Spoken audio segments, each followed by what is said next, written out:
Bonjour, bienvenue dans la série sur les échecs. Nous sommes toujours dans notre finale roi et pion, et la position idéale, c'est celle-ci. Le roi blanc a tout intérêt à précéder son pion. C'est une règle presque générale.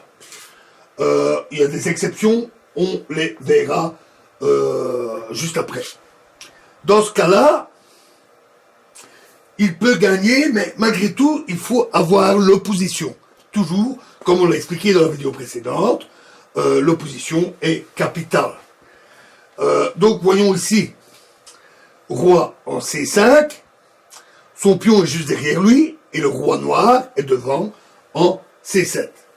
Donc, supposons que c'est au blanc à jouer. Ça veut dire que les noirs ont l'opposition.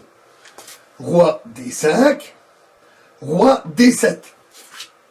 L'astuce, très bon coup, c'est même le seul coup gagnant, très bon coup, c'est de dire on garde l'opposition. On s'arrange pour rester avec l'opposition. Donc, seule façon de progresser, ils peuvent jouer longtemps comme ça, les deux rois, c'est de jouer C5.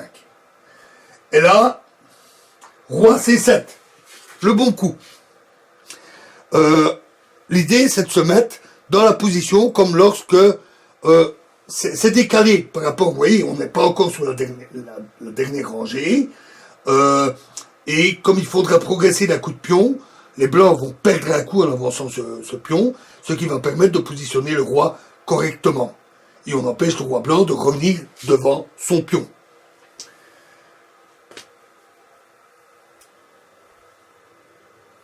Alors, C6, à nouveau, seule manière de progresser. Et alors ici, surtout pas roi D8.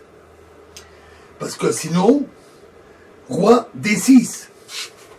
Et c'est le roi blanc qui prend l'opposition. Et là, c'est foutu. Roi C8, C7, sans échec, rappelez-vous.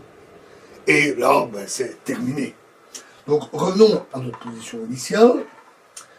Hein, on a joué ça, les noirs jouent ça, C5, roi C7, C6, le pion C6, et donc en fait le seul bon coup c'est roi C8.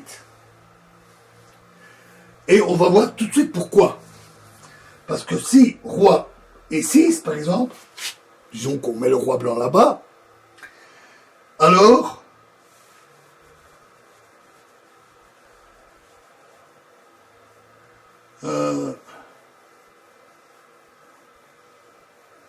roi C7. On revient vers le pion et on menace de le manger. Pas le choix, le roi blanc est obligé de revenir ici. Et à nouveau, on se remet en roi C8. Roi C5, on essaie de passer derrière, et roi C7. On se met en opposition. Roi B5 et roi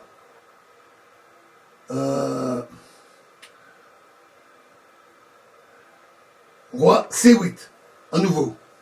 Et enfin, s'il avance son roi, roi B6, roi B8, et c'est pourquoi il fallait se mettre en C8, c'était pourquoi c'était si important. Et voilà, les noirs ont gagné l'opposition. Et on sait que cette position est nulle. Revenons maintenant à la position de départ.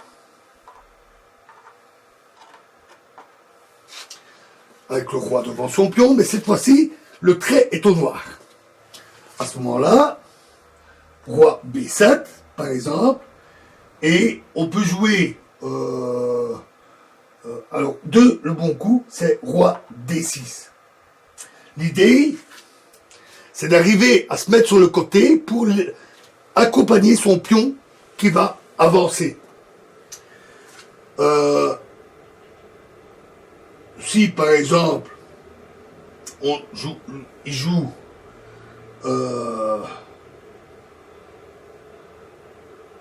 oui, on pourrait aussi jouer roi D7 au départ, on pourrait jouer aussi roi D7, on obtient exactement la même structure symétrique. On se met là dans ce cas-là. Donc supposons qu'on s'est mis là, roi D6. À ce moment-là, roi C8. On veut empêcher le roi d'aller trop loin. Roi C6. On gagne l'opposition. Et le roi noir ne peut rien y faire. Soit il perdait l'opposition comme ici, soit il laissait le roi blanc aller se mettre là et protéger la case C8 où le pion va aller se transformer en dame. Donc ici,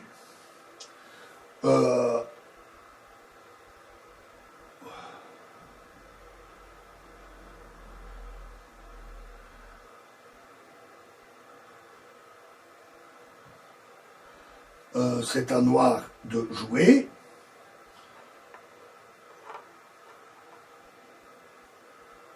Roi B8, par exemple. Et là, roi D7. Ça y est. Le noir, grâce à l'opposition, noir a été obligé de bouger. Et le roi contrôle enfin la case. Alors, roi...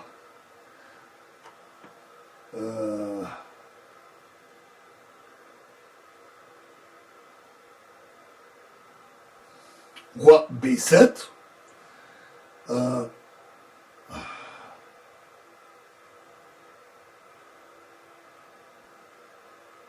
Excusez-moi. Roi D7. Et alors à ce moment-là, hop, excusez-moi. Donc, ici, le roi recule, il n'a pas beaucoup d'autres choix. C5. Et là, le roi noir est coincé. Il ne sait pas aller là, parce qu'il sera en échec avec le pion, et il ne peut pas aller là, parce qu'il sera en échec avec le roi. Il n'a pas d'autre choix que de reculer. Le pion avance, C6, et c'est évident, c'est foutu. Le roi ne peut pas empêcher le pion d'aller là. Il ne peut pas aller là, il sera en échec. C7. Il peut aller là, contre cette case-là. Il devient une dame, mais il ne peut pas la prendre, parce que de toute façon, elle est protégée par son roi. Et donc, c'est gagnant. Donc, ce n'est que lorsque le roi, tout en précédant le pion, a déjà atteint la 6e rangée, ici, que l'on gagne avec ou sans l'opposition. S'il n'a pas atteint la 6e rangée, à ce moment-là, il faut avoir l'opposition. Exception, c'est le pion tour. Alors on appelle pion tour le pion sur la colonne où au départ on a la tour. On dit un pion cavalier ici, un pion fou, un pion roi, un pion dame, etc. C'est le nom qu'on donne. Si on a un pion fou, on verra, c'est souvent plus difficile de gagner avec le pion tour. C'est aussi une finale un peu différente qu'on verra.